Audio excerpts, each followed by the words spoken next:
యుద్ధం నేపథ్యంలో గ్యాస్, చమురు సరఫరాకు తీవ్ర అంతరాయం ఏర్పడింది. కేంద్రం కూడా దీనిపైన అధికారికంగా రెస్పాండ్ అయింది. ఎక్కడా కూడా సరఫరాకు లోటు లేదని, అదేవిధంగా యస్మాని ప్రయోగించడం జరిగిందని, కంపెనీలకు కూడా తగినంత సరఫరా అందించాలని చెప్పి తయారీ చేయమని చెప్పడం జరిగిందని చెప్పి కేంద్రం అయితే ప్రకటించింది. అదేవిధంగా బ్లాక్ మార్కెట్ని అరికట్టడానికి గ్యాస్ బుకింగ్ టైమింగ్ అనేది 21 నుంచి 25 రోజుల వరకు పెంచింది.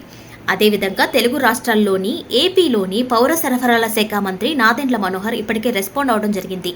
రాష్ట్రంలో తగినన్ని గ్యాస్ సిలిండర్లు అందుబాటులో ఉన్నాయని, ఎక్కడా కూడా కొరత లేదని, ఒకవేళ కృత్రిమంగా కొరత సృష్టించినట్లు మీకు అనిపించినా, మీ నోటీస్కు వచ్చినా కానీ వెంటనే మాకు సమాచారం అందించాలని ఆయన ఇప్పటికే తెలపడం జరిగింది.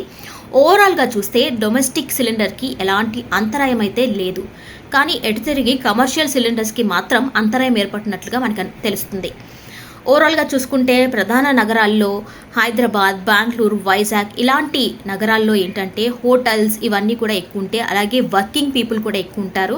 సో బయట రెస్టారెంట్కి, ఫుడ్కి ఉన్న డిమాండ్ చాలా ఉంది. టిఫిన్ సెంటర్స్ కానీ, హాస్టల్స్ కానీ ఇవన్నీ కూడా గ్యాస్ సిలిండర్ సరఫరా కొరత ఉండటం వల్ల, అంటే బుకింగ్కి కూడా చాలా సమయం అనేది చాలా ఎక్కువ ఉండటం వల్ల చాలా ఇబ్బంది పడుతున్నారు కూడా చాలామంది చెప్తున్నారు. మరి మీరేమనుకుంటున్నారు?